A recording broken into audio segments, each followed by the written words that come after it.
Special Rapporteur in May of this year reported that hate speech is prevalent and underscored that senior government officials traffic in it. Both Facebook and Twitter have been compelled to suspend the account of the Commander-in-Chief of Myanmar's armed forces. Why? For engaging in hate speech. An academic study published earlier this year examined Myanmar's state media. It concluded that the state-owned press mirrors the extreme speech of nationalists and signals the state's approval. Mr. President, it is not only the Myanmar state that engages in hate speech. The government's actions have fostered an environment that is rife with extreme racist rhetoric. In August, the UN Special Rapporteur warned again that hate speech remains prolific. As the fact-finding mission concluded, the fact that Myanmar harbors genocidal intent is evidenced by its toleration for public rhetoric of hatred and contempt for the Rohingya. Investigative reporting by Reuters last year identified more than 1,000 examples of extreme hate speech posted on Facebook alone. Many refer to the Rohingya as kalars. Others call them dogs, maggots, and rapists, suggest they be fed to pigs, and urge they be shot or exterminated. Here are some examples. Kill all the kalars that you see in Myanmar. None of them should be left alive. If it's a kalar, get rid of the whole race. Kalar dogs, the Bengalis, are killing and destroying our land, our water, and our ethnic people. We need to destroy their race. We must fight them the way Hitler did the Jews. Pour fuel and set fire so they can meet Allah faster.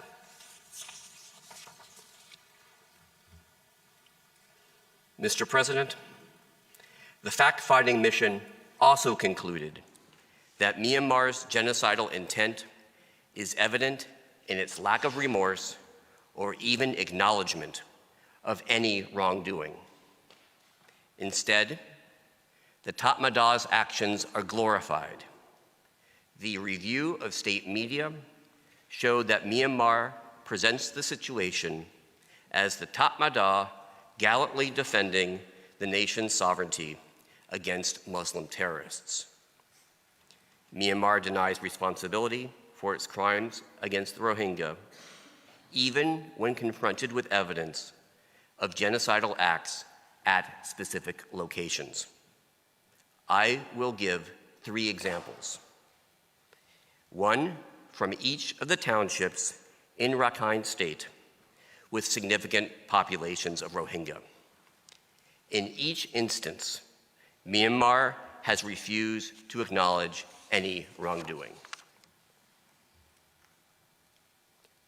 I will begin at Mingyi in Mongdo Township. You can see its location on the map on your screens. This is a village where every witness interviewed by the fact-finding mission identified Tatmadaw soldiers as the main perpetrators, and where a survivor reported the Tatmadaw saying, "We have the order to kill everyone," which is precisely what they tried to do. The fact-finding mission estimates that at least 750 people were killed at Mingyi alone. Many were shot, including those who tried to escape by swimming across a river. One survivor described how the military killed those who were hiding. Whoever moved was shot. If they looked up or moved their heads, they were shot. The Tatmadaw rounded up hundreds of Rohingya who could not escape. They separated women and children from the men and systematically killed the men. A witness recounted, "The first round of shooting was like a rain of bullets. The second round was slow as the soldiers killed the men individually. They aimed a gun at each man and shot. The soldiers killed those who had survived gunshot wounds with long knives." The Tatmadaw next turned to the women and children. Some children were shot. Other children were thrown onto a fire. A witness described how the soldiers took infants from their mothers, threw them into the river. Another recounted the slashing of breastfeeding-aged children. Another described seeing soldiers stabbing a 10-year-old boy while he was trying to run away. One survivor told the mission that 7 of her children were killed. Rape was also widespread. At Mingi, the Tatmadaw took women and girls in groups of between 5 and 7 into houses where they were beaten, brutally raped, and frequently stabbed. The young children and infants with them were killed or severely injured, often by stabbing. The houses were then locked and then set on fire. One survivor who escaped from such a burning house recounted, "I entered the house with 4 of my neighbors, and 3 of us had babies. I knew the house. There were dead bodies on the floor, young boys and older men from our village. As we entered the house, the soldiers locked the door. One soldier raped me. They stabbed me in the back of my neck and in my abdomen." She continues, "I was trying to save my baby, who was only 28 days old. But they threw him on the ground and he died. The other women who were there were also raped." Satellite imagery analyzed by UNISAT reveals that Mingi and its associated hamlets, numbering some 440 structures, were completely burned and destroyed. By contrast, a village to the south, inhabited by ethnic Rakhine, a predominantly Buddhist ethnic group, remains intact. What does Myanmar say about Mingi? The answer was given by the spokesperson for Myanmar's agent in this case. He blamed the Rohingya. He said it was the ethnic Rakhine and security forces who had been attacked by what he referred to as hundreds of terrorists. Myanmar likewise denies wrongdoing at any of its other thoroughly documented clearance operations, including the one at Maung Nu in Busidong Township, the location of which you can see on your screens. The operation was carried out by a large group of Tatmadaw soldiers who entered the village in military trucks. A witness recounted that many people were taken to the edge of the hillside and shot. The soldiers approached a compound where a large number of Rohingya had sought shelter and ordered the people to come out of the houses, or else the buildings would be set on fire. The soldiers separated women and children from men. At gunpoint, the soldiers ordered the women to remove their headscarves, which they used to blindfold the men and boys and tie their hands behind their backs. The soldiers then opened fire on the men and boys and slit their throats with knives. A witness describes how some of them were shot first, and then their throats were slit with a knife. Others just had their throats slit. The Tatmadaw killed children in the courtyard. One witness recounted, "The soldiers killed the male members of my family. They shot them first and then slit their throats. The courtyard was full of blood. They killed my husband, my father-in-law, and my two nephews of 15 and 8 years old. They even killed the child in the same way." The fact-finding mission estimates that up to 100 people, mostly men and boys, were executed. 28 of the victims were under 18 years old. Women and girls were gang raped, killed, and mutilated. A victim described how 3 members of the military took me. One man held me down and pushed me to the ground. They tore off my clothes. 2 men raped me. One witness saw a woman killed by being knifed in the vagina. Unisat satellite imagery shows that Maung Nu and a neighboring Rohingya village were systematically burned over a period of several days. More than 320 structures were destroyed. The spokesperson for Myanmar's agent in these proceedings dismissed the evidence against the Tatmadaw officer in command of the battalion that carried out this clearance operation as nothing more than what he called unreliable accusations. Myanmar has also refused to acknowledge responsibility for the clearance operation at Pyat Chin in Rasidong Township, which is now shown on your screens. The fact-finding mission determined that hundreds of Tatmadaw soldiers participated. After surrounding the village, they opened fire, shooting at villagers, including those who were fleeing. The perpetrators dragged people from houses and shot them at point-blank range. Others were killed by having their throats slit with large knives.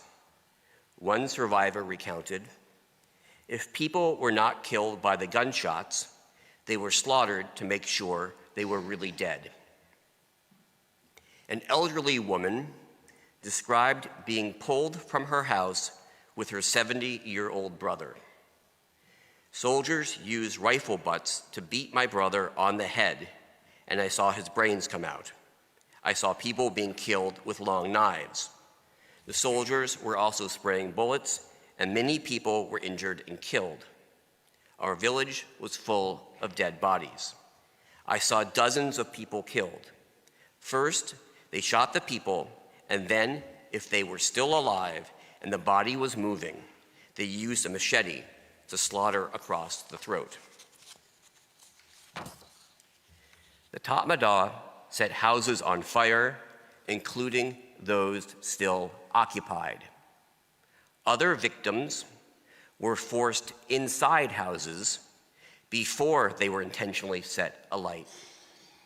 In one house, between 6 and 7 men were forced inside. Those unable to escape were burned alive.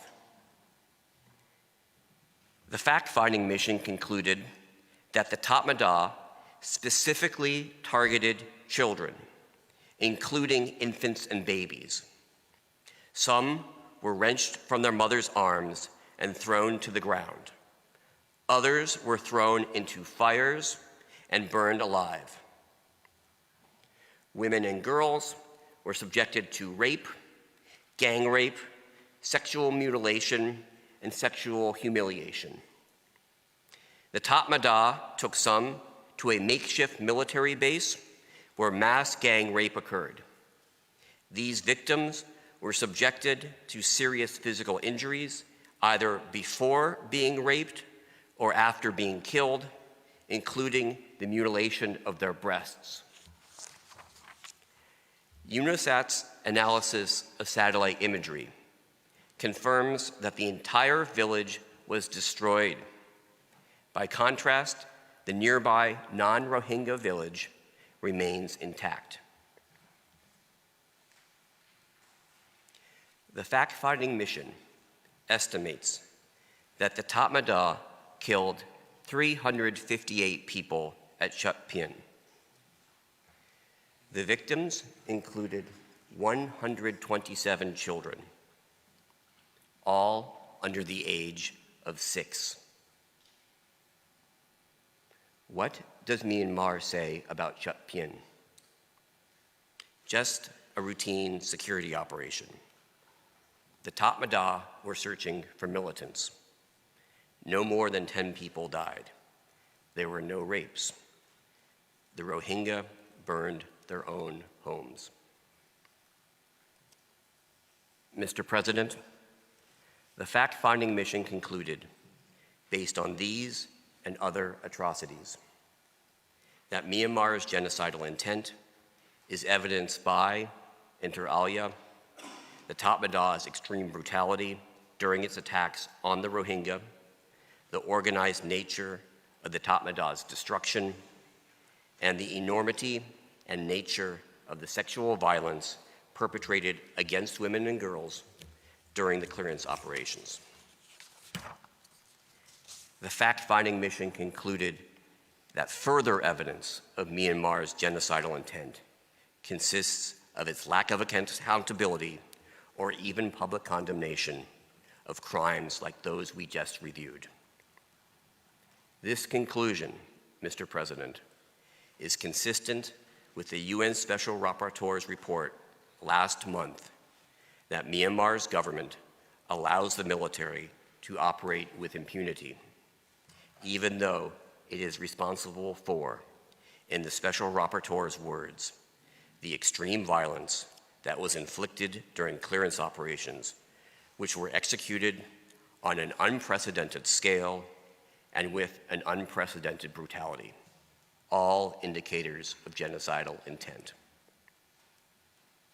Mr. President, members of the court, this concludes my presentation. I thank you for your kind attention and ask that you invite to the podium Ms. Pashpanoscha.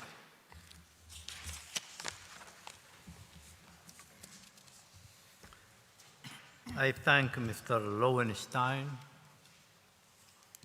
and I invite Mrs. Pashpanoscha to take the floor. You have the floor, Madam.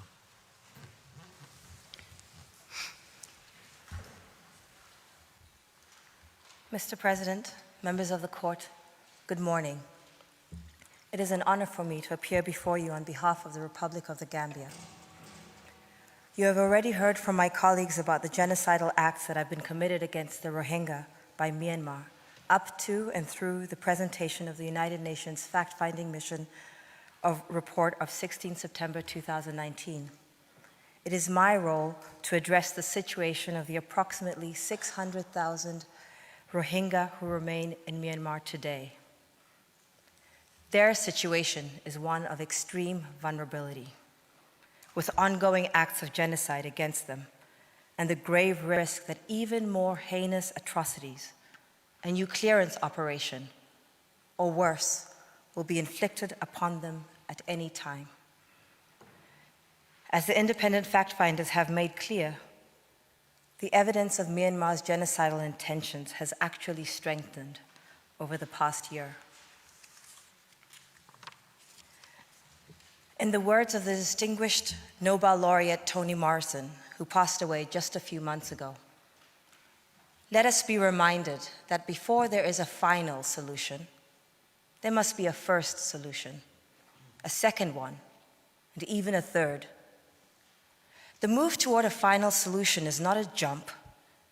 It takes one step, then another, then another. I will therefore draw your attention to the steps Myanmar is taking currently that reflect its continuing intention to destroy the Rohingya as a group. Each of these steps has been reported by the highly credible, independent, and eminent investigators acting under the authority of the United Nations, intergovernmental organizations, and human rights organizations. Each of these steps heightens the Rohingya's vulnerability, points towards further acts of genocide, and foretells the risk of more violations of the Genocide Convention. The first step is the forceful segregation and confinement of 20% of the Rohingya in internment camps and ghettos, where they are in situations of extreme precariousness. As the UN fact-finding mission reported, Myanmar forcibly transferred over 120,000 Rohingya men, women, and children into displacement camps outside Sitwe town in central Rakhine State in June 2012. For over 7 years now, Myanmar has cordoned them off from the outside world with barbed wire, police checkpoints, and military posts, restricted their movements, subjected them to physical and mental abuse, and maintained them in a state of fear for their survival. They remain in that state, easy targets for the next wave of mass killings, especially as they are guarded by the same Tatmadaw that carried out the clearance operations. Myanmar claims its confinement of the Rohingya in their displacement camps is for their own good. It claims this is necessary to ensure the protection of the communities from intercommunal violence between the ethnic Rakhine and the Rohingya. But as the UN fact-finding mission report points out, Myanmar has not shown how any actual risks justify this extreme and indefinite restriction of movement. At times, Myanmar has simply denied that there are any restrictions on the interned Rohingya population. Yet, as the UN fact-finding mission observed, the existence of the restrictions on the movement of the displaced population is undeniable. It is attested by the checkpoints and signboards at the entry of the camps, the barbed wires, the experience of those trying to leave the camps, and the simple fact that over 120,000 people have not been able to go back to their place of origin despite their desire to do so. Myanmar has confined a separate group of Rohingya in the Aung Mingala quarter of Sitwe town. The UN fact-finding mission explained that this quarter is effectively a closed ghetto where Muslims are trapped and have lived separately from the rest of the population since 2012. It is guarded by armed police, checkpoints, and barbed wire. The Tatmadaw maintains a small presence in the school grounds. People can only leave the quarter with special permission and in organized convoys with police escorts. The remaining 80% of the Rohingya reside in villages under close watch by the Tatmadaw. The UN fact-finding mission's September 2018 report explained that these Rohingya are required to obtain travel permits to leave their villages, and they're generally not permitted to travel to ethnic Rakhine areas, including the main towns and markets. The September 2019 report indicated that the restrictions have increased in severity over the past year. It noted that the government currently restricts the freedom of movement of Rohingya through a combination of local orders, verbal instructions, security checkpoints, soldiers, and patrols, which have the cumulative effect of confining them to their villages and camps.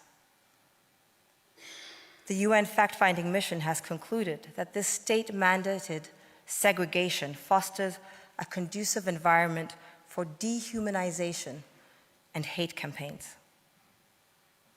Yet, Myanmar is building more internment camps for those Rohingya who have not yet been interned.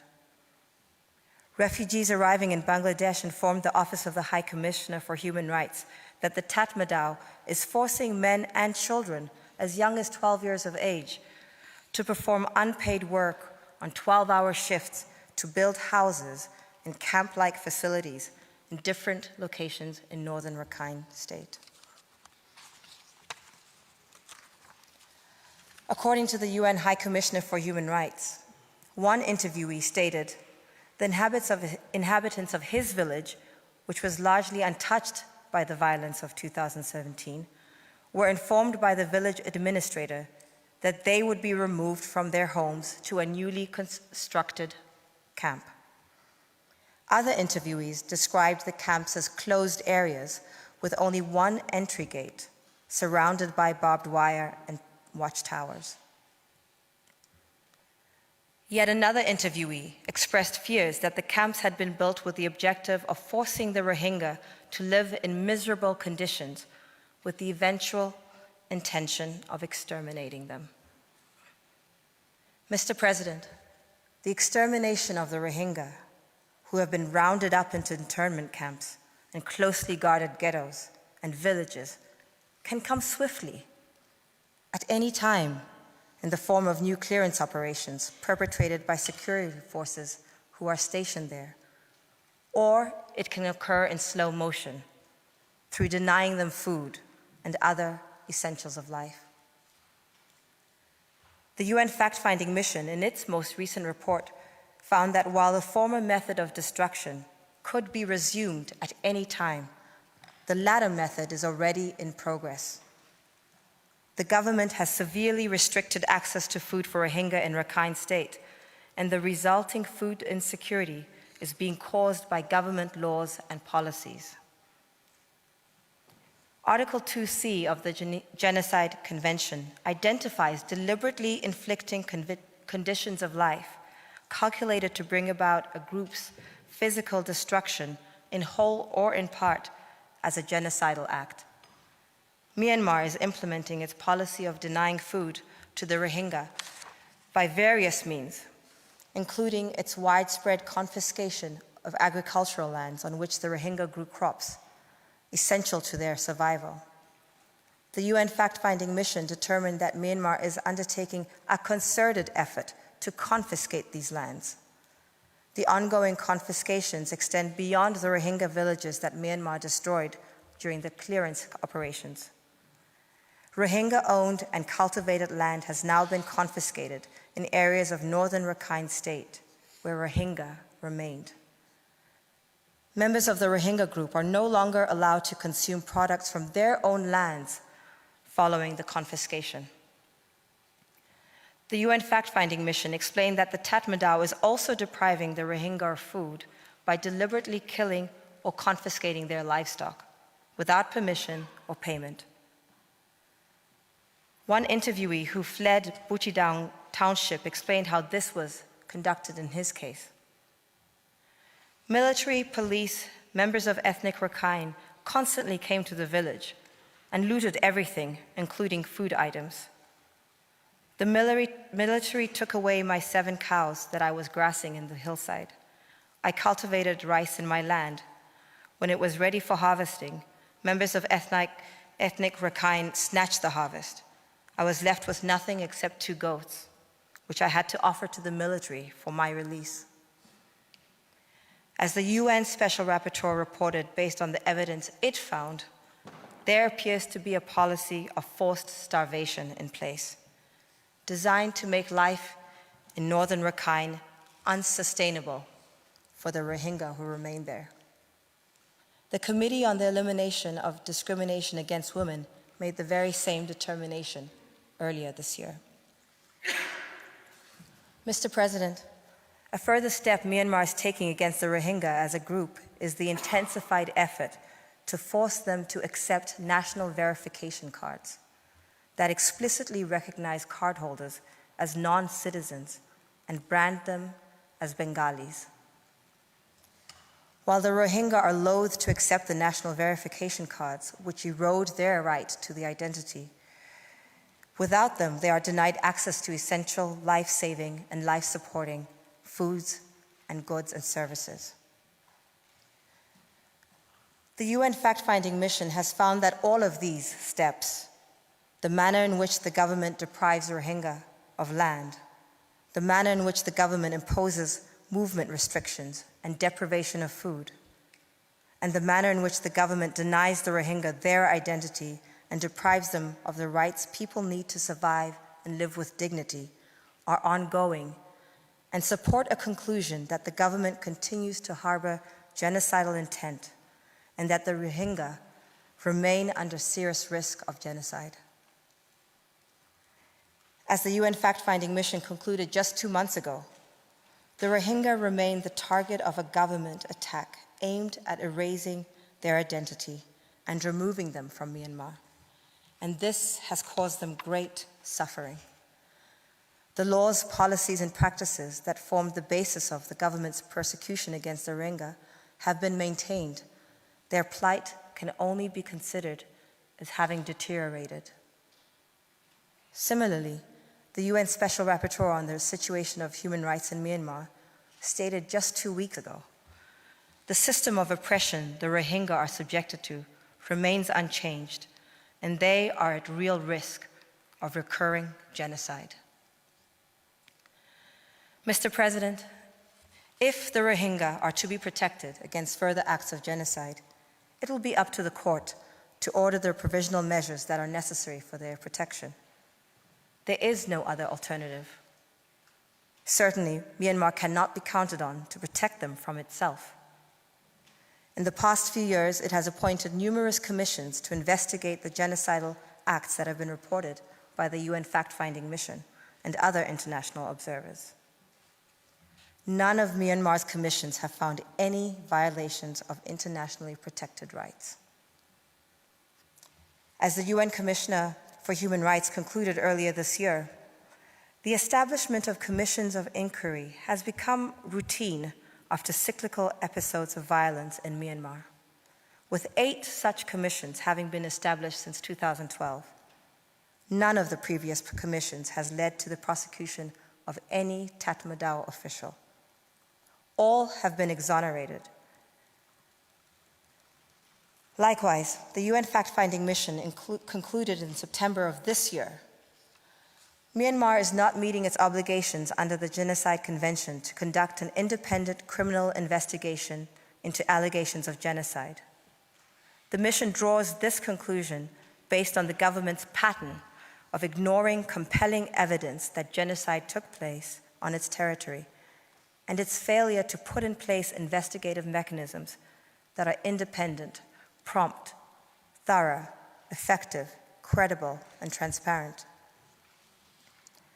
Typical of Myanmar's own investigative mechanisms is its advisory board for the Committee for Recommendations on Rakhine State. It is one of a very few that included international members. Among them was Ambassador Bill Richardson, a former US representative to the United Nations. He resigned after the first round of meetings, denouncing the board's so-called investigation as a whitewash. Kobsak Chutikul, a Thai diplomat who served as the board's secretary, quit soon thereafter, expressing his concern that the board's existence was going to divert attention from the issues, give a false impression that things are being done. Instead, he said, Myanmar government officials did no more than defend the line that this is an internal matter. We are handling it. We haven't done anything wrong. This is a false narrative. Mr. President, it is Myanmar's narrative that is false. It is also reprehensible. This is what the chairperson of a state-level investigative committee said about the widespread and well-documented rape of Rohingya women. He said it was inconceivable because they are very dirty. The Bengali Rohingya women have a very low standard of living and poor hygiene.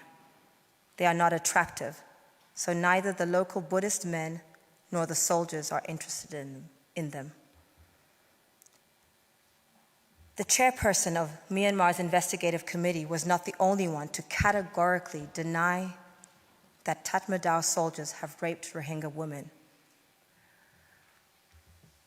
What you see now before you, and at tab 18 of your judges' folders, is a current screenshot from the Facebook page of Myanmar's agent in these proceedings. As you can see, the Facebook page insisting fake rape belongs to the Myanmar State Consular Office. Mr. President, members of the court, in the Gambia's view, Myanmar's false narratives, like these, and its sham investigations further demonstrate the need for you to order provisional measures to compel it to live up to its obligations under the Genocide Convention during the pendency of these proceedings to protect the Rohingya from recurring acts of genocide. Next, my colleagues will show how each of the requirements for provisional measures set out in Article 41 of the court statute is fully satisfied, and they will describe the specific provisional measures that are called for in these exigent circumstances. I thank you for your kind attention and ask that you call next to the podium, after the break if you are so disposed, Mr. Arsalan Suleiman, who will address the court on its prima facie jurisdiction over the Gambia's claims. I thank Mrs. Pasipanoja. Before I give the floor to the next speaker, the court will observe a coffee break of 10 minutes. The sitting is adjourned.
Please be seated.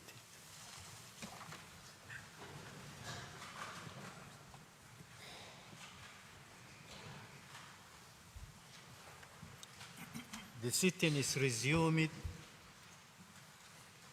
I will now give the floor to Mr. Arsalan Soleiman. You have the floor.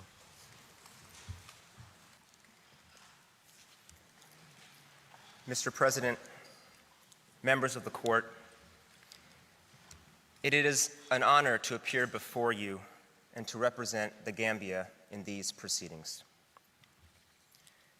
Before the break, you heard the terrible details of the genocidal acts perpetrated by Myanmar's military and security forces against the Rohingya group in Myanmar's Rakhine State.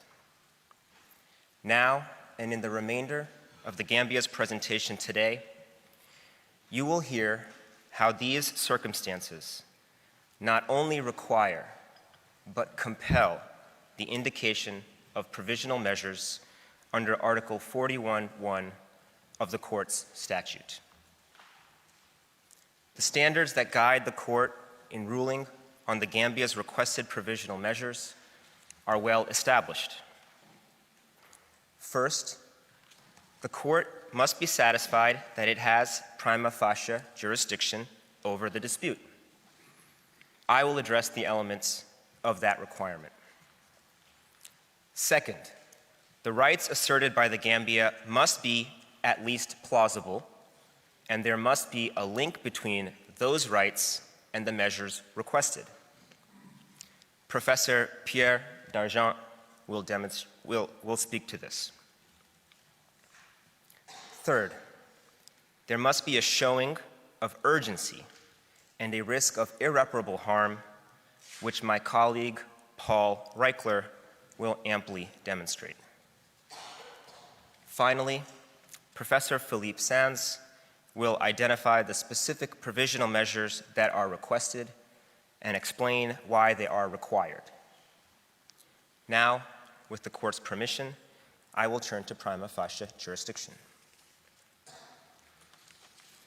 The Gambia has invoked the court's jurisdiction pursuant to Article 36(1) of the Statute of the Court and Article 9 of the Genocide Convention, which provides disputes between the contracting parties relating to the interpretation, application, or fulfillment of the present convention, including those relating to the responsibility of a state for genocide or for any of the other acts enumerated in Article 3, shall be submitted to the International Court of Justice at the request of any of the parties to the dispute. Both the Gambia and Myanmar are parties to the convention. Myanmar deposited its instrument of ratification on 14 March 1956, and the Gambia deposited its instrument of accession on 29 December 1978. Pursuant to its terms, the convention became applicable between the parties 90 days thereafter. Neither Myanmar nor the Gambia entered any reservation to Article 9 of the convention. Both parties to this dispute have, therefore, consented to the court's jurisdiction over disputes between the contracting parties on the interpretation, application, or fulfillment of the Genocide Convention. Because the Gambia has invoked jurisdiction pursuant to Article 9 of the Convention, the court must determine whether the acts complained of are prima facie capable of falling within the provisions of that instrument, and whether, as a consequence, the dispute is one which the court has jurisdiction ratione materiae to entertain.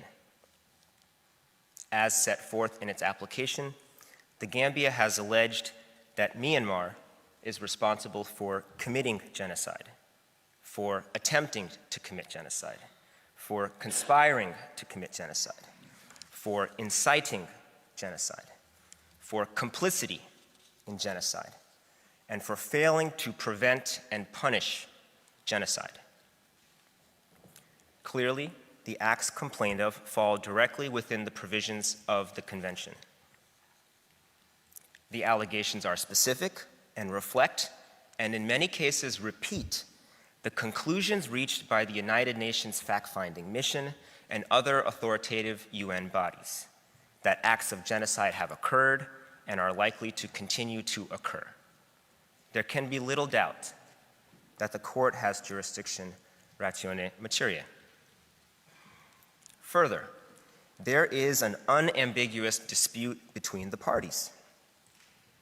As the court has frequently held, a dispute between states exists where they hold clearly opposite views concerning the question of the performance or non-performance of certain international obligations, and where the claim of one party is positively opposed by the other. The existence of a dispute is a matter for objective determination.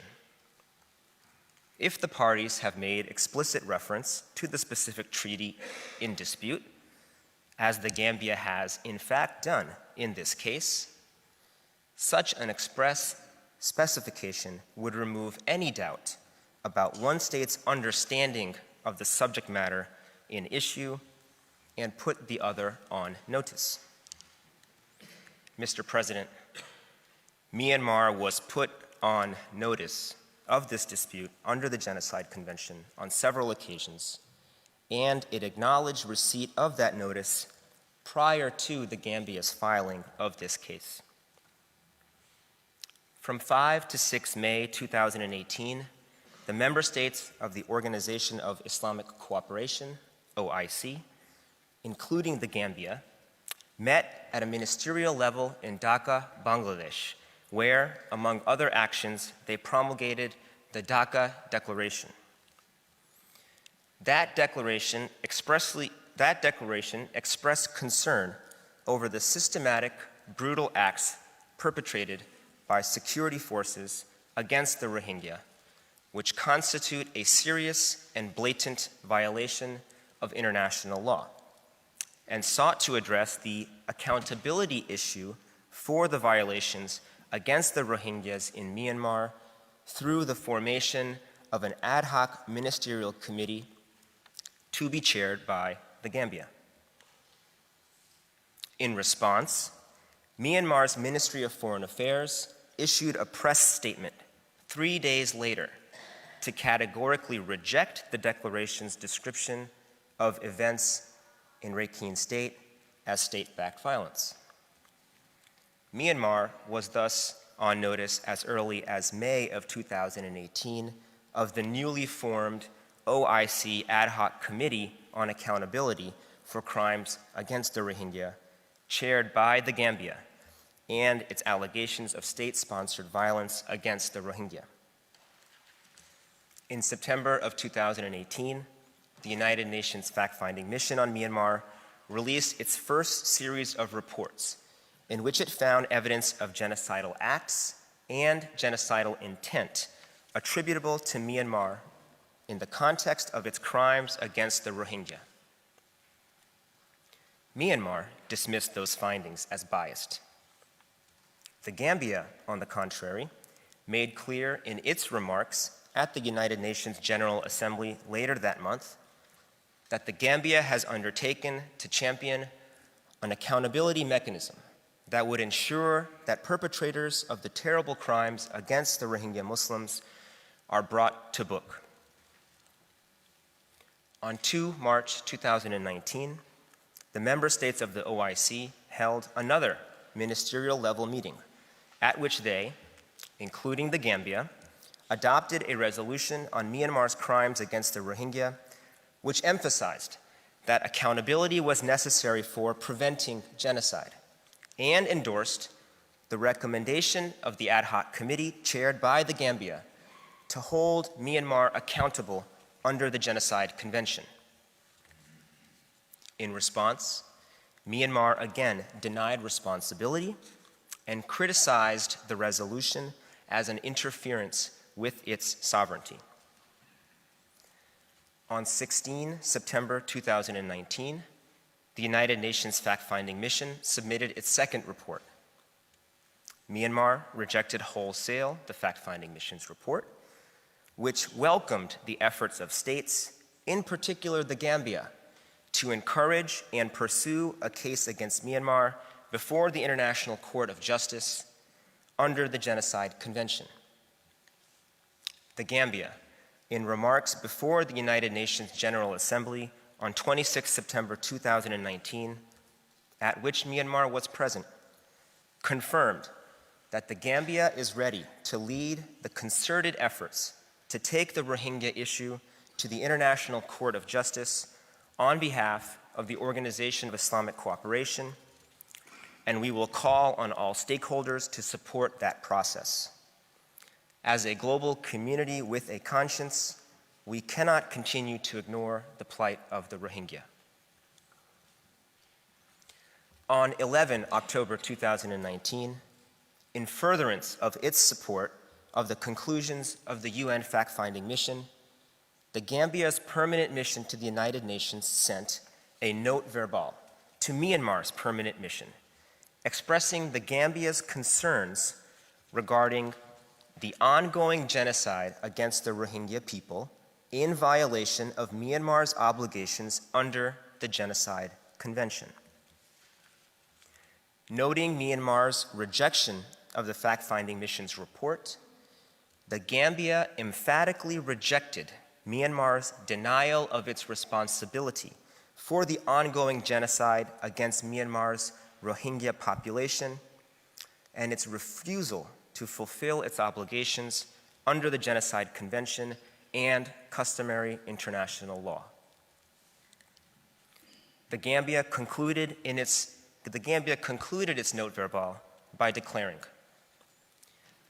with somber reflection on the goals of the Genocide Convention and its obligations on all states, the Gambia understands Myanmar to be in ongoing breach of those obligations under the Convention and under customary international law.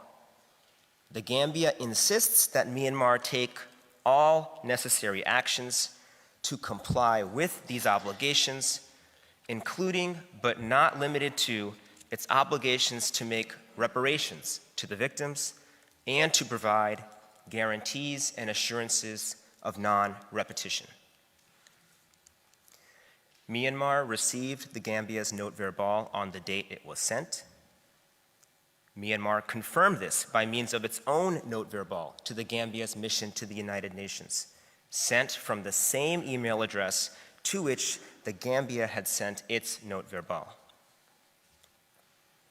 Although the court has previously held that a formal diplomatic protest is not required, here there was one, in addition to direct statements and actions in multilateral settings and additional indicia of Myanmar's awareness of this dispute under the Genocide Convention. Mr. President, members of the court, the Gambia's case against Myanmar prima facie falls squarely within the provisions of Article 9 of the Genocide Convention. A dispute over Myanmar's failure to fulfill its obligations under the convention plainly exists, and Myanmar was well aware of this dispute prior to the filing of the application. Mr. President, members of the court, there can be no doubt that the court has prima facie jurisdiction over the Gambia's claims. I thank you and the court for your kind attention and ask that you call Professor Pierre Dargent to the podium. I thank Mr. Soleiman for his statement. J'invite maintenant le professeur Pierre Dargent à prendre la parole. Vous avez la parole. Je vous remercie, Monsieur le Président. Monsieur le Président, Madame la Vice-présidente, Mesdames et Messieurs les juges, c'est un grand honneur pour moi de prendre la parole devant la Cour et de le faire aujourd'hui à l'appui de la noble cause soutenue par la Gambie dans le différend qui l'oppose au Myanmar. Il me revient d'examiner la deuxième condition à laquelle est subordonné l'exercice du pouvoir de la Cour d'indiquer des mesures conservatoires. Cette deuxième condition est relative aux droits revendiqués qui, selon la Gambie, requièrent de manière urgente protection. La jurisprudence de la Cour sur ce point est bien établie. Et ainsi que vous l'avez encore rappelé le 14 juin dernier, il y a lieu de déterminer si, je cite, « les droits revendiqués dont la protection est sollicitée sont des droits plausibles compte tenu de la base de compétences prima facie de la Cour en l'espèce. Partant, les droits allégués doivent présenter un lien suffisant avec l'objet de l'instance pendante devant la Cour sur le fond de l'affaire. » Fin de citation. Tel est assurément le cas en l'espèce. Après avoir rappelé quelques éléments essentiels relatifs au caractère normatif de la Convention sur le génocide, tel qu'il résulte de votre jurisprudence, j'identifierai plus précisément les différents droits en litige dans la présente procédure judiciaire dont la Gambie sollicite la protection. Leur caractère plausible apparaîtra ainsi clairement.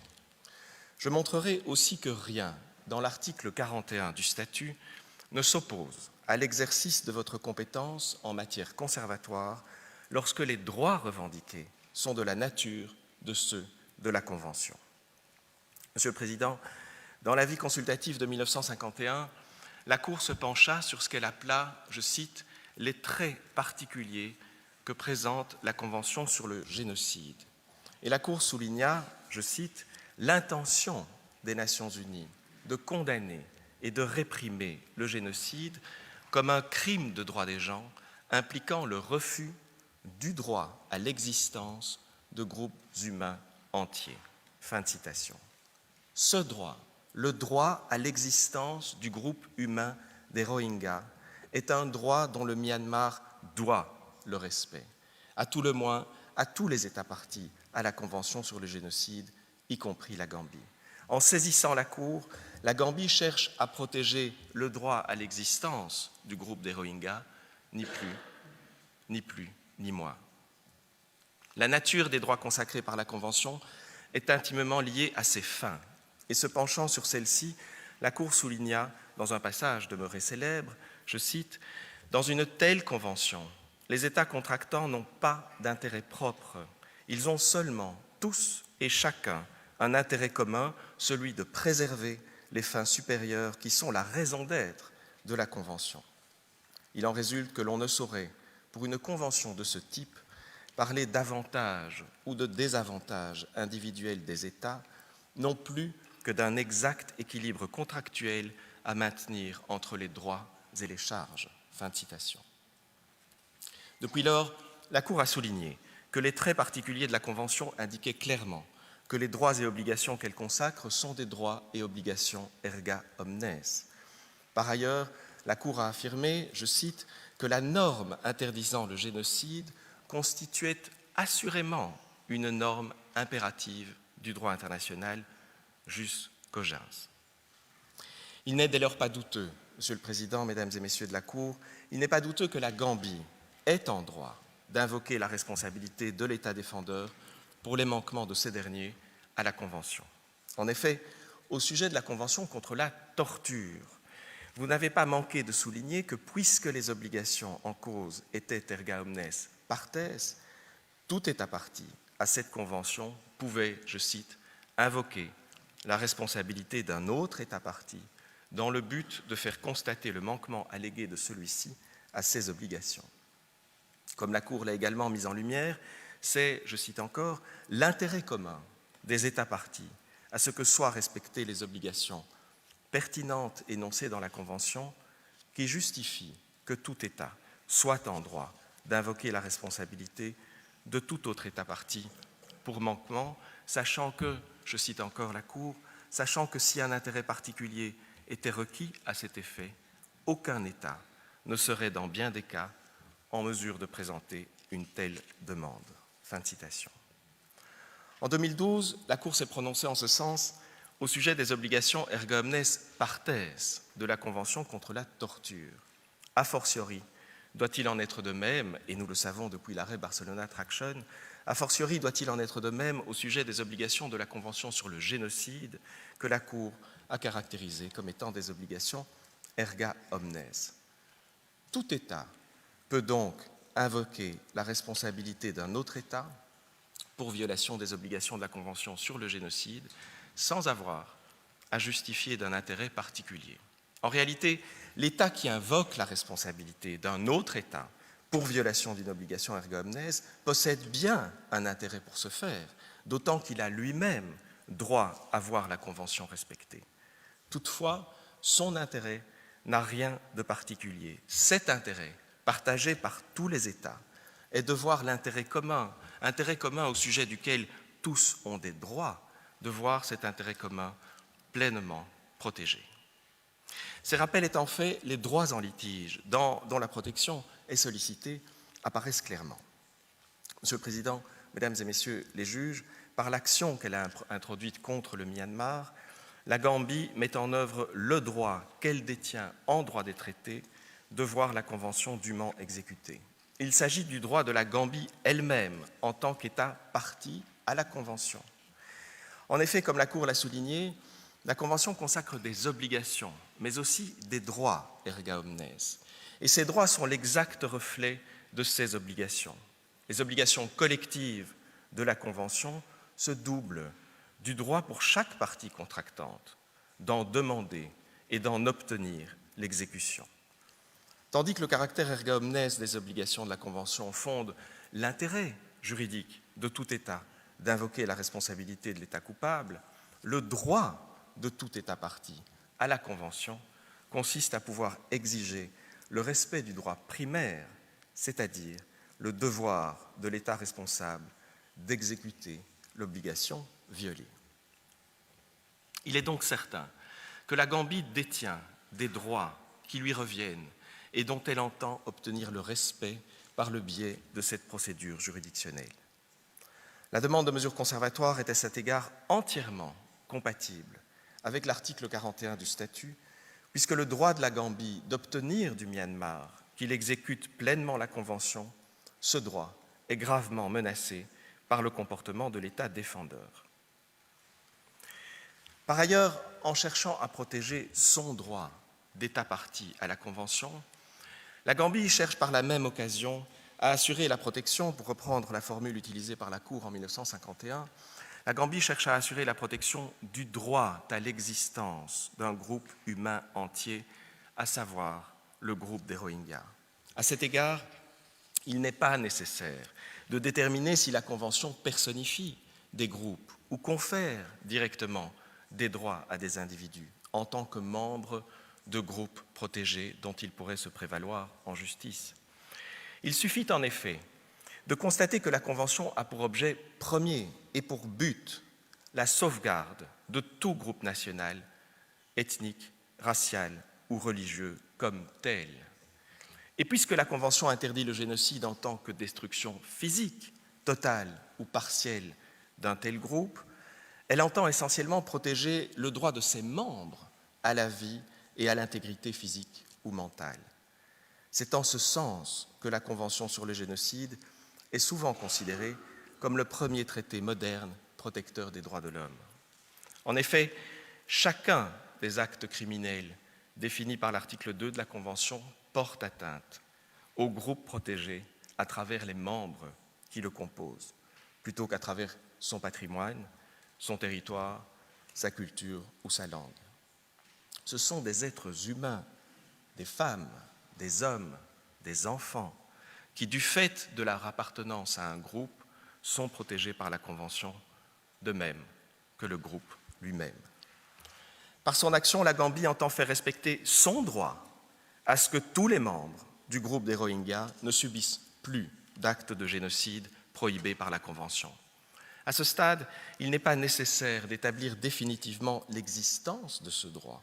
Il suffit à la Cour de constater qu'un tel droit est plausible, c'est-à-dire fondé sur une interprétation possible de la Convention.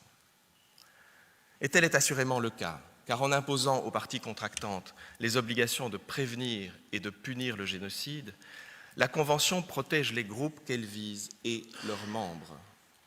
En ce sens, les bénéficiaires des droits prévus par la Convention ne sont pas seulement les États parties, mais aussi les groupes et leurs membres. Ce sont leurs droits fondamentaux qui sont violés chaque fois que la Convention est violée. Leurs droits sont protégés par la Convention chaque fois que les actes couverts par les termes de la Convention constituent en même temps des actes susceptibles de porter atteinte à ces droits humains essentiels. Thus, et je me permets de citer le rapport du juge Gaïa à l'Institut de droit international, thus, a group threatened with genocide has a right towards all the states that genocide should not be committed and be prevented and punished. Monsieur le Président, Mesdames et Messieurs les juges, l'article 41 du statut vous permet de protéger les droits que la Gambie possède au titre de la Convention, lesquels incluent celui des Rohingyas de ne pas être exposés à des actes de génocide. En effet, ainsi que votre jurisprudence l'indique clairement, les droits pouvant être protégés par des mesures conservatoires sont les droits revendiqués par l'État qui en sollicite la protection, c'est-à-dire tous les droits en litige devant le juge. Comme la Cour permanente l'avait déjà souligné, il s'agit, je cite, de sauvegarder les droits objets du différend dont la Cour est saisie en attendant le jugement sur le fond. Et c'est en ce sens qu'à propos des mesures conservatoires sollicitées par la Bosnie-Herzégovine, la Cour a rappelé que les droits protégés, je cite, pourraient en définitive constituer la base d'un arrêt sur le fond. L'article 41 permet donc à la Gambie de solliciter la protection de tous les droits en litige au titre de la Convention. Toute autre conclusion, toute autre conception reviendrait d'ailleurs à limiter de manière absurde la compétence incidente de la Cour en matière conservatoire là où elle est pourtant le plus nécessaire. Enfin, les mesures sollicitées par la Gambie tendent manifestement à protéger ces droits. Elles présentent donc un lien avec les droits dont la protection est sollicitée, ainsi que le professeur Sands le rappellera en fin d'audience. Monsieur le Président, Mesdames et Messieurs les juges, je vous remercie de votre bienveillante attention. Puis-je vous demander, Monsieur le Président, de bien vouloir inviter Maître Paul Reichler au lutrin afin qu'il aborde les deux dernières conditions pour l'indication de mesures conservatoires, le risque de préjudice irréparable aux droits revendiqués et l'urgence. Je remercie le professeur Pierre Dargent et je donne la parole à présent à M. Paul Reichler. Vous avez la parole.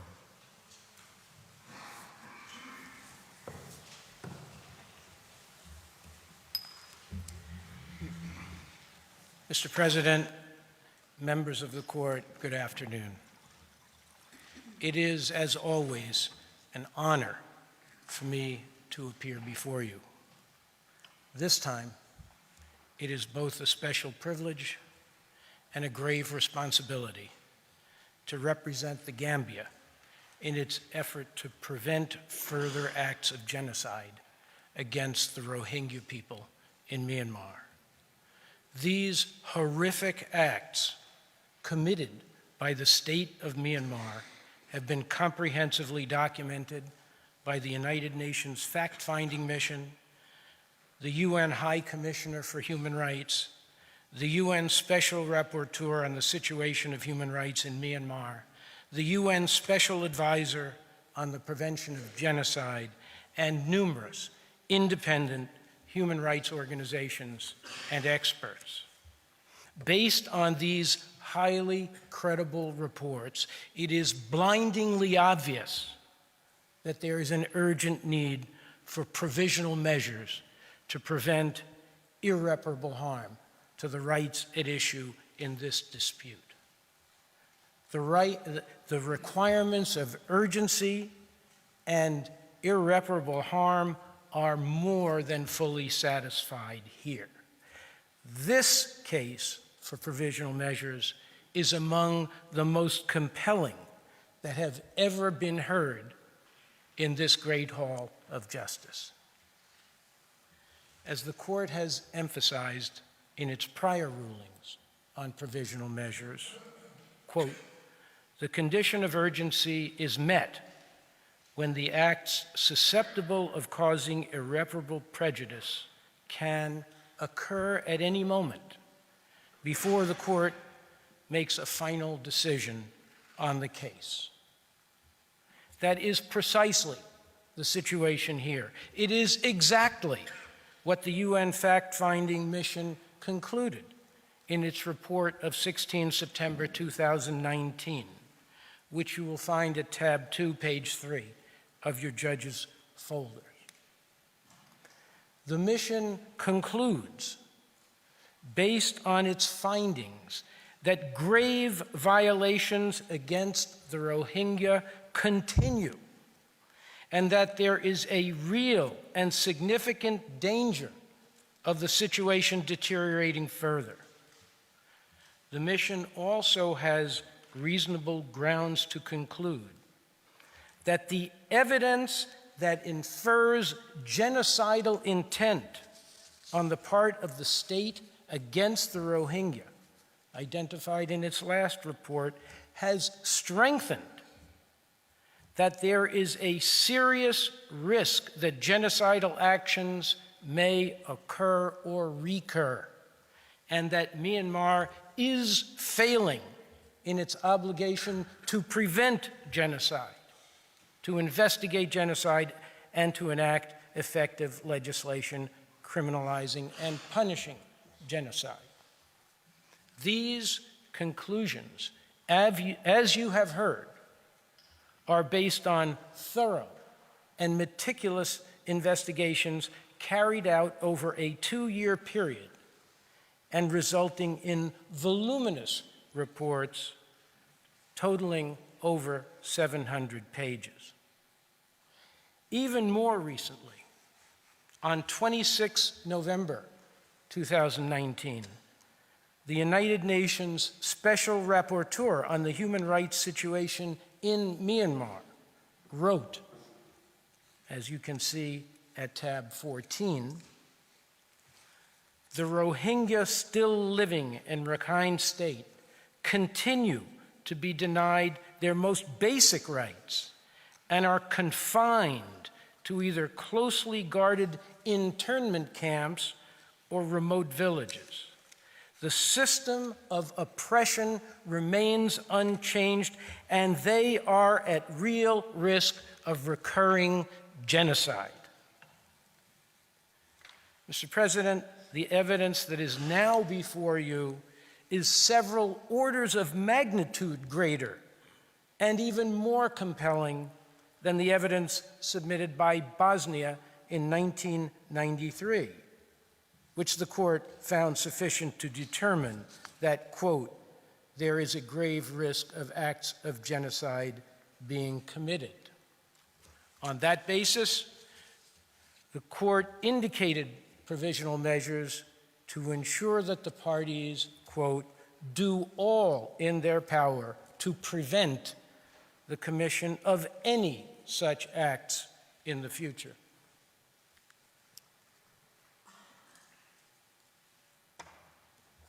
Since 1993, the court has repeatedly found the requirements of urgency and irreparable harm to be met in situations where the threats to human life or to other fundamental human rights short of life itself were considered serious. In Democratic Republic of Congo v. Uganda, the court ordered provisional measures based on its finding, quote, that persons, assets, and resources present on the territory of the Congo, particularly in the area of conflict, remain extremely vulnerable, and that there is a serious risk that the rights at issue in the case may suffer irreparable prejudice. In the certain activities case, the court ordered provisional measures prohibiting Nicaragua from sending its personnel into disputed territory, in part because, quote, the situation gives rise to a real and present risk of incidents liable to cause irremediable harm in the form of bodily injury or death.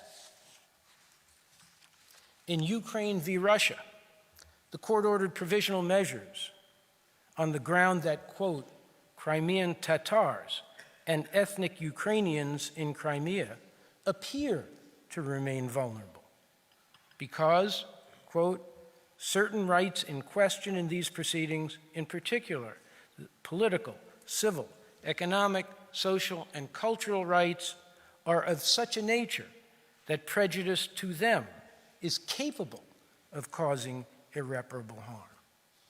Here, the Rohingya are not only deprived of their political, social, and cultural rights, they are threatened with massive loss of life itself.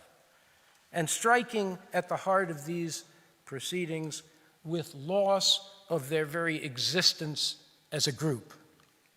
In Qatar, the United Arab Emirates, the court ordered provisional measures to protect the rights of Qataris living in the UAE. The court found that, quote, individuals forced to leave their own place of residence without the possibility of return could, depending on the circumstances, be subject to serious risk of irreparable prejudice. At the time the court made this finding, according to the UN fact-finding mission, the Rohingya in Myanmar were suffering an even worse fate. They too were forced to leave their own place of residence without the possibility of return.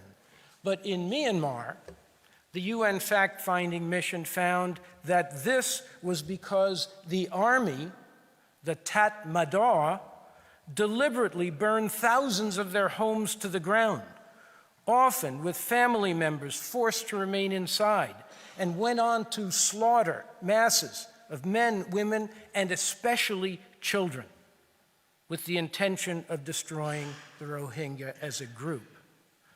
Since then, the threat of genocide has not abated, but grown even worse, as the UN fact-finding mission concluded in its report of 16 September 2019.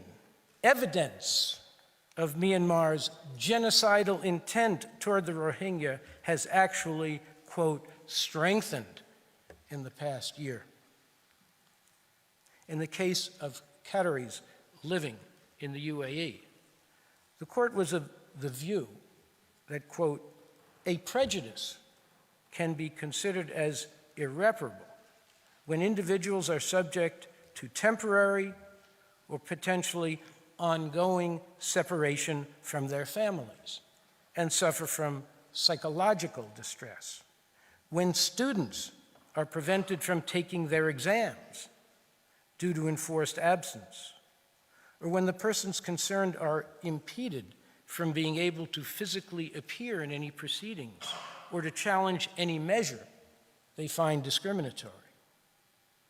Mr. President, the Gambia agrees that these are very important human and civil rights, whose interim protection by the court is justified where the facts show that their enjoyment is threatened irreparably.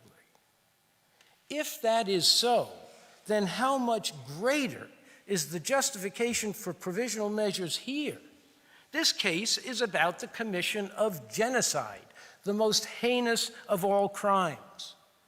The evidence before you makes clear that provisional measures are urgently needed to protect a group that is at serious risk of suffering further genocidal acts, which independent observers have warned are capable of recurring at any time, including another clearance operation, which is Myanmar's own Orwellian term for the targeted killing of Rohingyas, burning of their homes and villages, and especially brutal and depraved acts of sexual violence against women and girls, the very kinds of atrocities the Genocide Convention was intended to prevent. Mr. President, if provisional measures were justified in all of these cases, they must be justified in this one.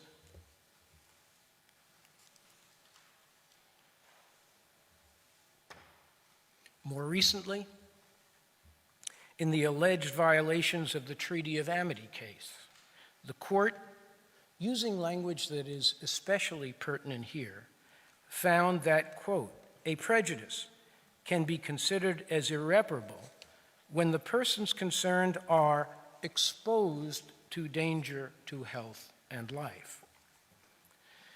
The court ordered provisional measures, notwithstanding the assurances given by the United States that it would use its best endeavors to ensure that humanitarian or safety of flight-related concerns receive full and expedited consideration. The court explained, quote, while appreciating these assurances, the court considers nonetheless that insofar as they are limited to an expression of best endeavors and to cooperation between departments and other decision-making agencies, the said assurances are not adequate to address fully the humanitarian and safety concerns raised by the applicant. Therefore, the court is of the view that there remains a risk that the measures adopted by the United States may entail irreparable consequences. Without question, if humanitarian and safety concerns merited provisional measures to protect the people of Iran against an economic and commercial embargo, they are absolutely indispensable here, where the Rohingya face every single day the risk that they and their children will be killed or raped en masse, pursuant to what independent expert investigators have found to be Myanmar's ongoing and strengthened genocidal intent. In the case between Iran and the United States, the court found that the assurances of the respondent state could not serve as a substitute for provisional measures. Even less can they substitute for provisional measures in this case. Myanmar, from its highest official levels, has been giving empty assurances to the United Nations repeatedly, since even before the first clearance operation in 2016, and it continues to do so. It backs them up with phony investigations, finding no wrongdoing whatsoever. A complete whitewash, in the words of a former United States ambassador, a total lack of accountability, according to the UN fact-finding mission. The UN Special Rapporteur on the human rights situation in Myanmar recently explained why Myanmar's assurances cannot be relied upon in a document you will find at tab 14. Those responsible for these violations enjoy impunity, which perpetuates the devastating cycle of abuse. This is because the emboldened military leadership retains a firm grip on politics and the economy, while the government has so far proved unwilling or unable to make any significant move against them. Under present conditions, the Special Rapporteur concluded Myanmar is simply, quote, incapable of delivering accountability. Incapable of delivering accountability. The Special Rapporteur ended with a warning that the military, backed by Aung San Suu Kyi, has responded with defiance and with the immediate threat of further atrocities present, more must urgently be done to prevent further tragedy. Mr. President, as if to prove the Special Rapporteur's point, soon after the Gambia's application was filed with the court, Billboards were posted across Myanmar like this one, which you will find at tab 20. The three smiling Tatmadaw generals behind the agent are Myanmar's Minister of Border Affairs, Minister of Defense, and Minister of Home Affairs. This shows, in fact, it can only have been intended to show that they are all in it together, and that Myanmar has absolutely no intention of holding its emboldened military leadership accountable. Mr. President, in these circumstances, for the court not to order provisional measures would be to completely ignore the imminent risk of death and destruction that the Rohingya face today and every day during the pendency of these proceedings. And it would be a complete break with the long and distinguished line of jurisprudence that the court itself has firmly established and very recently confirmed.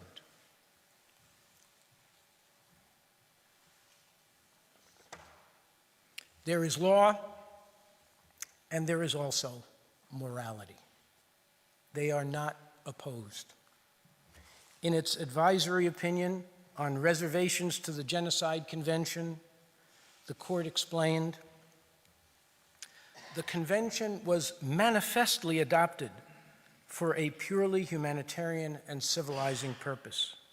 It is indeed difficult to imagine a convention that might have this dual character to a greater degree, since its object, on the one hand, is to safeguard the very existence of certain human groups, and on the other, to confirm and endorse the most elementary principles of morality. What happens when international institutions lack the will to uphold these elementary moral and legal principles? Lieutenant General Romeo Dallaire, commander of the UN peacekeepers in Rwanda in 1994, offered sobering testimony, which you will find in your judges' folders at tab 21. Almost 50 years to the day that my father and father-in-law helped to liberate Europe, when the extermination camps were uncovered, and when in one voice humanity said, "Never again," we once again sat back and permitted this unspeakable horror to occur. We could not find the political will nor the resources to stop it. There is no uncertainty about who we are. According to the report of the Independent Inquiry into the Actions of the United Nations during the 1994 genocide in Rwanda, quote, "The United Nations failed the people of Rwanda during the genocide in 1994. It is a failure for which the United Nations as an organization, but also its member states, should have apologized more clearly, more frankly, and much earlier." Mr. President, members of the court, apologies are not enough. They always come too late, when there is already something to apologize for. The failure to act and the resulting catastrophe that might have been prevented. And as history has shown, when the international community fails to act, it only invites further catastrophes.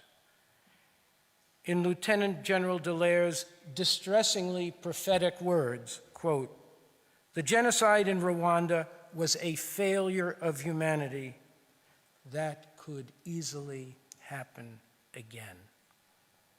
Mr. President, tragically, it has happened again in Myanmar, and still, the world has not yet found the will or the means to stop it. So say the independent fact-finding reports of highly credible investigators acting under the mandate of the United Nations.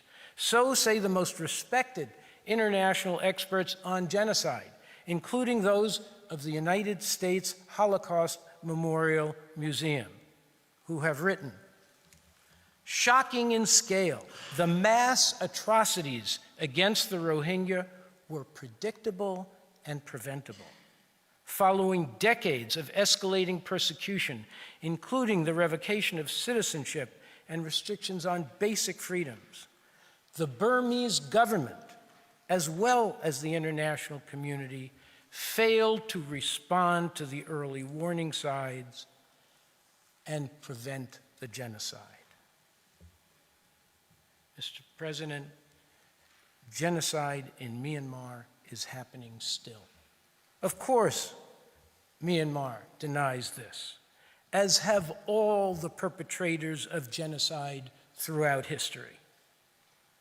But the UN fact-finding mission, the UN Special Rapporteur, and other independent experts and observers have heard all of Myanmar's excuses and explanations and found them unconvincing and even cynical, and refuted them one by one in their detailed reports. The Gambia has come to the International Court of Justice in the face of an insufficient response by the international community because, as its agent so eloquently put it, it has faith in this court to uphold the Genocide Convention and the humanitarian and civilizing purposes it reflects. The time to prevent further genocide is now, because nothing less will save the Rohingya from their ultimate destruction as a group. In these proceedings, the Gambia asks you to order Myanmar to do what it is already obligated to do under the Genocide Convention, but has refused to do and cannot be counted upon to do without the court's intervention.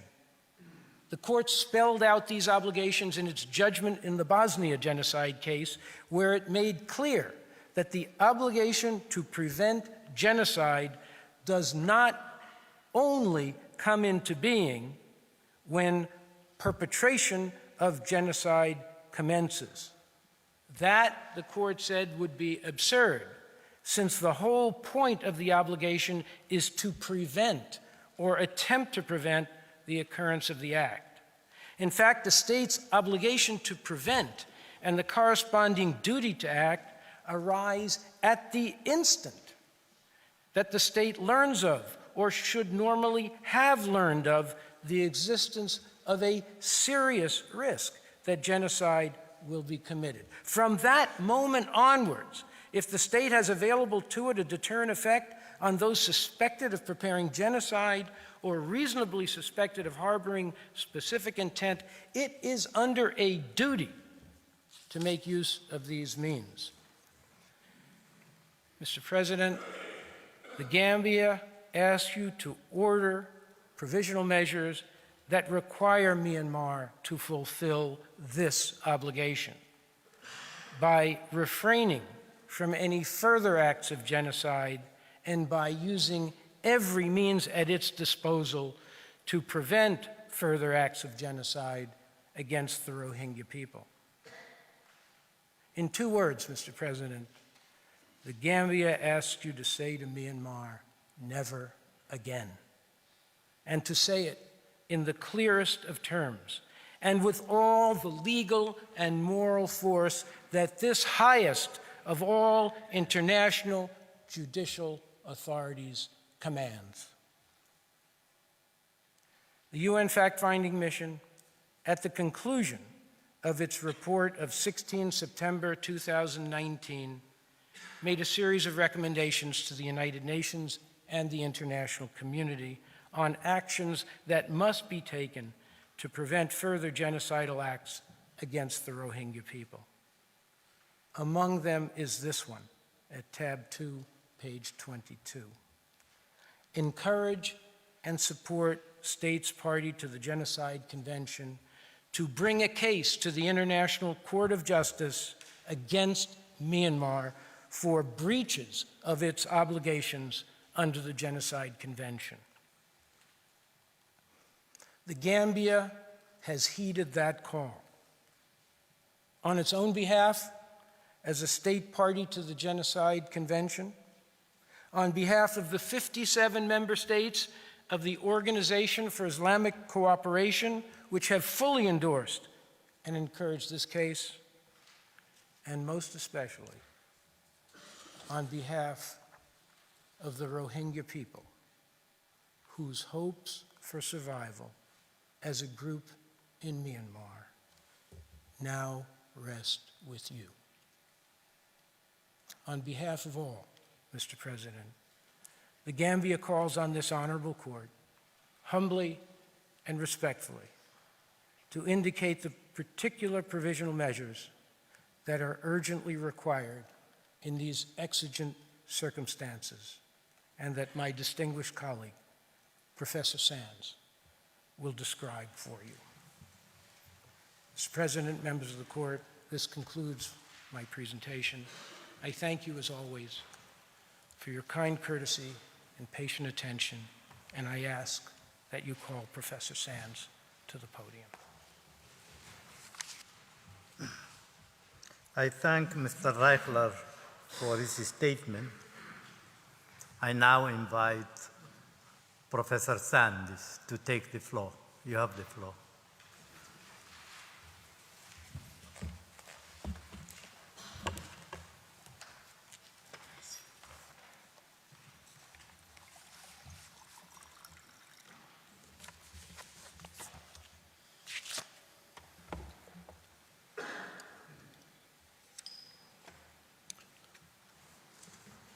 Mr. President, Madam Vice President, members of the Court, it is a privilege, albeit a regrettable one, to appear before you on behalf of the Gambia on this application concerning the crime of genocide.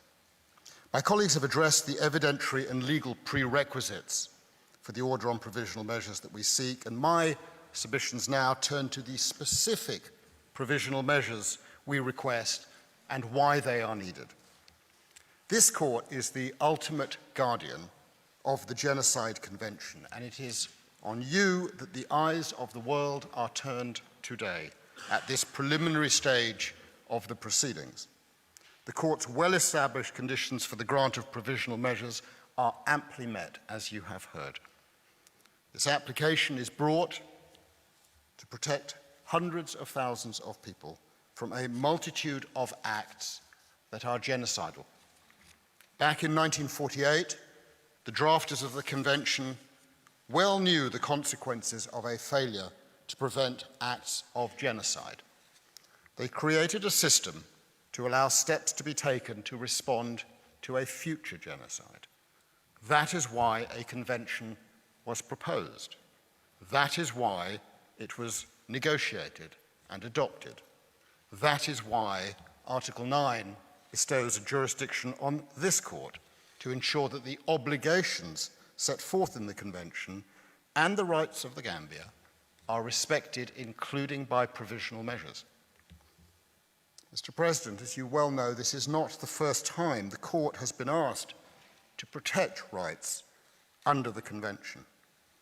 In April 1993, in the Bosnian genocide case, the court ordered the government of the FRY to take all measures within its power to prevent commission of the crime of genocide, and it did so by a unanimous decision.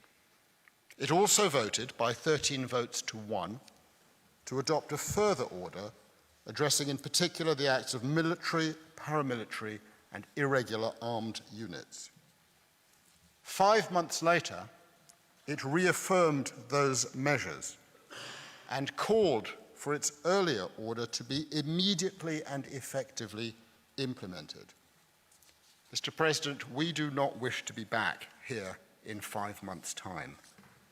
Our hope is that the court will order provisional measures that are clear and specific. Our expectation is that Myanmar will comply fully with a binding order of this court.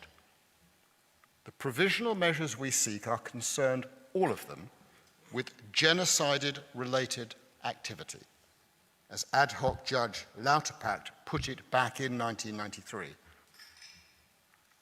As Mr. Reichler made clear, it's difficult to imagine many situations the court has faced in which the need for provisional measures has been more acute. The evidence before you, frankly speaking, is overwhelming. The risk of destruction of the Rohingya group, in part or in whole, is very real. In light of that evidence, it cannot reasonably be argued that there is no further risk of genocidal acts. And the further harm that is anticipated to occur cannot be undone or recompensed.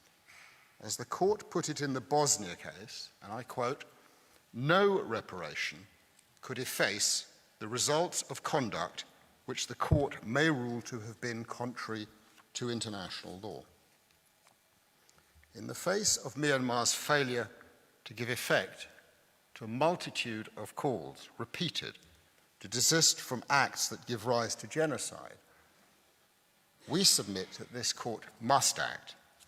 And the question before you is not whether to order provisional measures, but what provisional measures to order. The Gambia seeks 6 provisional measures. The first and the second require Myanmar to act with immediate effect to prevent the further genocide of the Rohingya group. The third measure requires Myanmar not to destroy or render inaccessible any evidence relating to the events already described in the application. This is to ensure the integrity of the proceedings before this court and the proper fulfillment by the court of its dispute settlement function. The fourth and fifth measures require both parties not to take any action and positively to act to prevent any action which might aggravate the dispute or render it more difficult of resolution, and to provide a report to the court on implementing measures. And the sixth measure, which we made available yesterday, requires Myanmar to cooperate with the United Nations bodies that seek to investigate the acts that are the subject of this case. Each of these requests is based on the court's jurisprudence. Turn to the first 2 provisional measures. They are directed, Mr. President, to Myanmar's obligation to prevent genocide. First, by taking all measures within its power to prevent genocidal acts against the Rohingya group, and second, by ensuring in particular that any military, paramilitary, or other organizations under its direction or support, or subject to its control or influence, do not commit acts of genocide against the Rohingya group. The written application sets out the specific acts which are sought to be prevented. All of them fall within the list of genocidal acts defined in Article 2. And as you have heard, there is compelling evidence that each of these acts has already been perpetrated and is being perpetrated right now against the Rohingya group by Myanmar or by entities acting under Myanmar's control or at its behest. Accordingly, the request for these 2 provisional measures goes to the very heart of the Gambia's application, to uphold and to enforce the Genocide Convention and its rights under it, to protect the Rohingya group against total or partial destruction. Mr. President, the measures requested are grounded in the recognition of, I quote, the value in humankind, end of quote. The idea that every human being is expected to have, and I quote, a value and dignity of her kind or his kind, end of quote. Those words will be familiar to some in the room. According to the United Nations fact-finding mission, regrettably, that is not the situation in Myanmar today, as far as the Rohingya are concerned.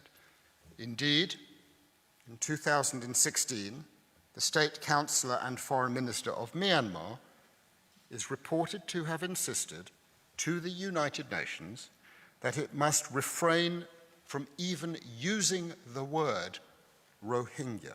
And I quote, "We won't use the term Rohingya because Rohingya are not recognized as among the 135 official ethnic groups," end of quote.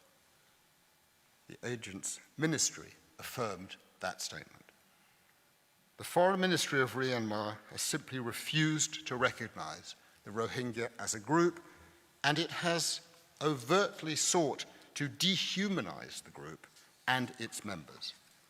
In September 2018, the UN fact-finding mission reported on a communication from the Foreign Ministry that included links to 4 videos about the August 2017 events in Rakhine State.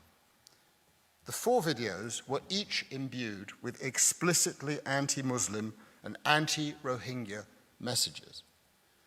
The UN fact-finding report does not mince its words. It states, and you'll find it at tab 1, as follows.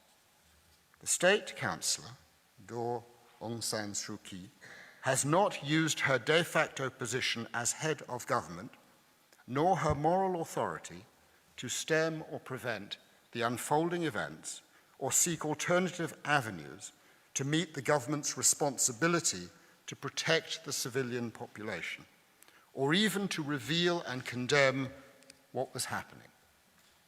On the contrary, the civilian authorities have spread false and hateful narratives, denied the Tatmadaws' wrongdoing, blocked independent investigations, including of the fact-finding mission, and overseen the bulldozing of burned Rohingya villages and the destruction of crime sites and evidence, end of quote. And the fact-finding mission is not alone in expressing these concerns. Very recently, the UN Special Rapporteur on the human rights situation in Myanmar has gone even further in her expression.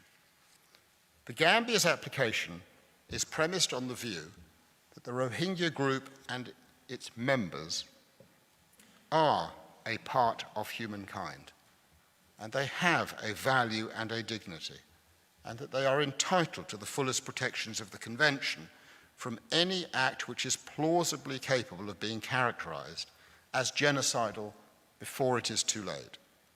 Given the evidence before the court as to what has already occurred, and given the length of time these proceedings are likely to take, the need for protective measures to assure the survival of the Rohingya as a group in Myanmar and the Gambia's rights as a state party to the Convention is pressing and urgent.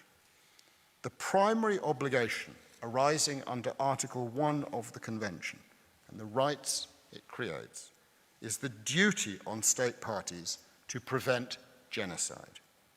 That duty seeks to give effect to the words of Raphael Lemkin, whose book Axis Rule in Europe, published in the autumn of 1944, first coined the word. You will have it at tab 23, and this is from that first edition. Genocide does not necessarily mean the immediate destruction of a nation, he wrote. It is intended, rather, to signify a coordinated plan of different actions aiming at the destruction of the essential foundations of the life of national groups. It is not a single act, genocide. It does not occur at a single moment. It comprises different actions, the objectives of which include the disintegration of social and political institutions, followed by, as Lemkin put it, the destruction of the personal security, liberty, health, dignity, and even the lives of the individuals belonging to such groups. The intervention of a court, therefore, does not have to await the final moment, although in the case of the many thousands of lives of individuals belonging to the Rohingya group, that moment has already come and gone. Genocide is a continuum, and you are called upon to act now as acts of genocide have occurred and are continuing to occur. The ILC articles on state responsibility make clear that obligation to prevent a given act extends over the entire period during which the event continues, an approach the court confirmed in its Bosnian genocide judgment in 2007. The order for provisional measures we seek would require Myanmar to respect and comply with its Article 1 obligation. It is the only means to ensure that the rights of the Gambia and of the Rohingya group are further safeguarded under international law. It is the only means to ensure that the ability of this court to resolve the dispute is not compromised by further acts of Myanmar, rendering the partial or total destruction of the Rohingya group in Myanmar a fait accompli. The first two provisional measures sought in this application are equivalent to those ordered by this court in the Bosnia genocide case, and they serve the same conservatory purpose. Here, as then, an order on provisional measures does not anticipate or prejudice the final judgment, and it is in conformity with the nature of interim measures because they are the only means to preserve the substance of the rights pendente lite. Furthermore, just as in that and other cases in which the court has considered provisional measures, irreparable damage is at risk here. You will recall, to achieve its protective function, and having regard to the experience in the Bosnia case, and in particular, and I emphasize this, the fact that the killing of 8,000 men in Srebrenica occurred 2 years after the court ordered provisional measures. The Gambia submits that something more is needed here, that the court's order should and must identify on a non-exhaustive basis particular acts of genocide, which the evidence shows have already been committed and which must not recur. As set out in the reports of the UN fact-finding mission and other bodies, these acts include extrajudicial killings, physical and mental abuse, rape and other forms of sexual abuse, the destruction of homes and villages, forced starvation, denial of access to medical treatment and humanitarian assistance, and restrictions on movement. In our respectful submission, your order must explicitly set out acts of a genocidal nature which are to be avoided and prohibited.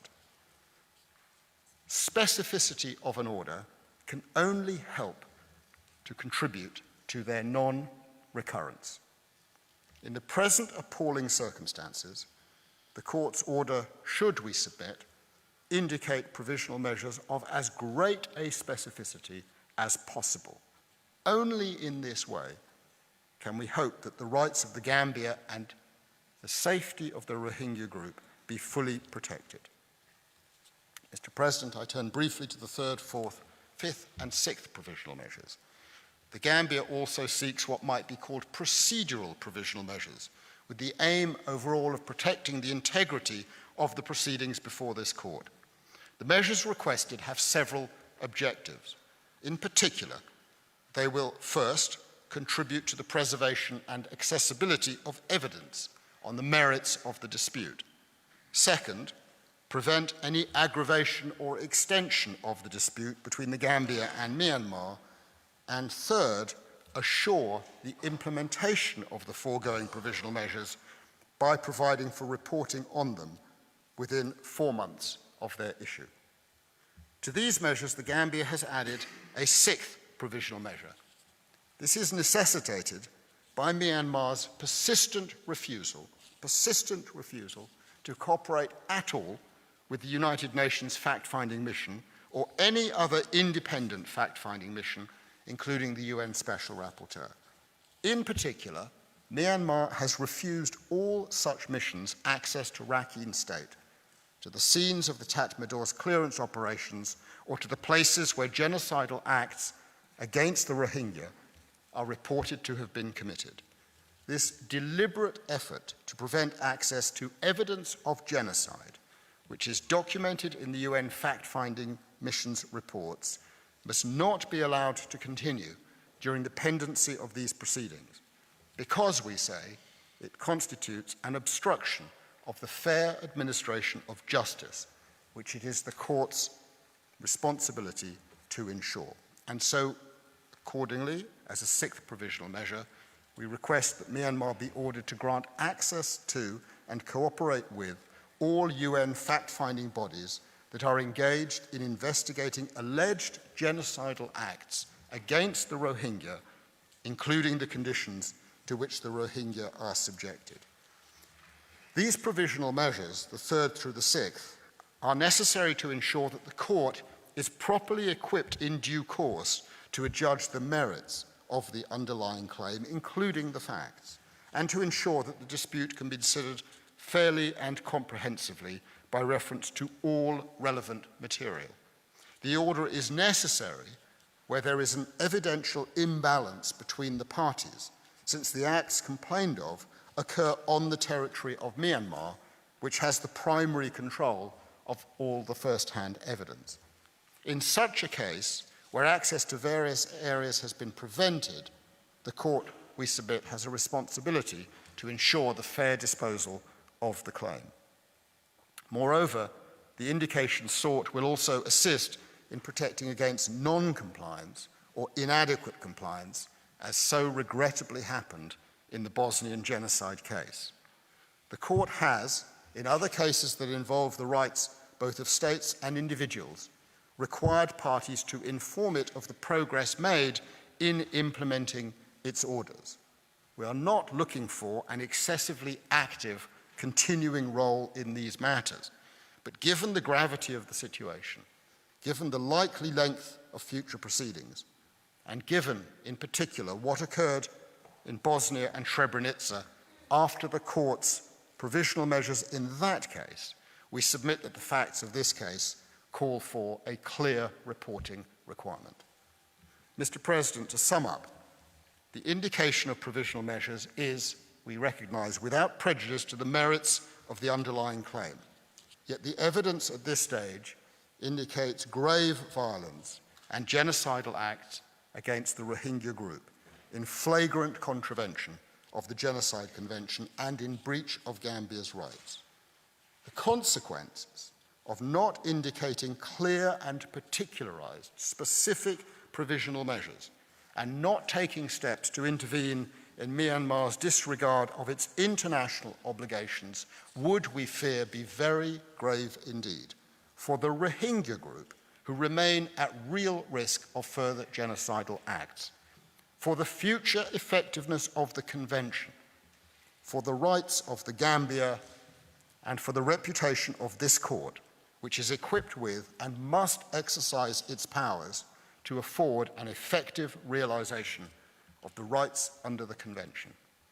That means we respectfully submit indicating the provisional measures sought by the Gambia, as well as any others in addition the court might deem appropriate. The balance of equities points overwhelmingly in favor of far-reaching provisional measures.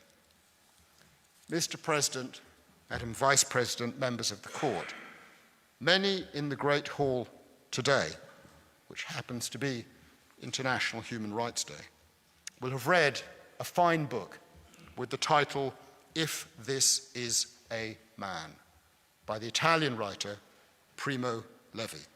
It was published in 1947.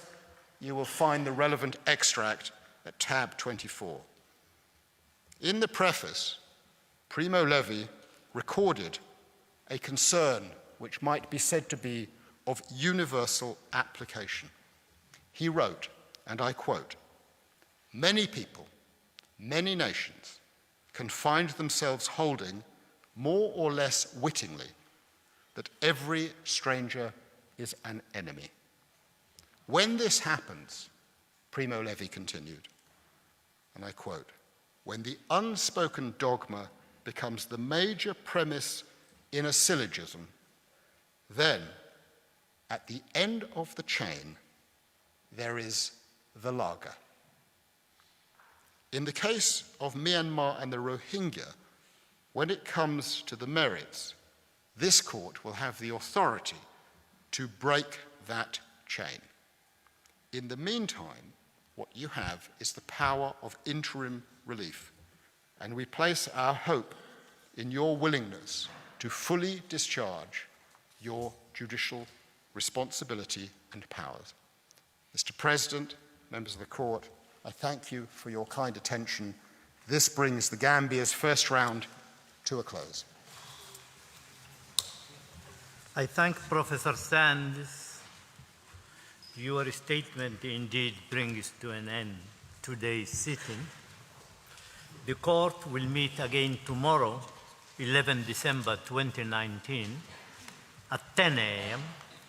to hear this first round of oral observations of Myanmar. The sitting is adjourned.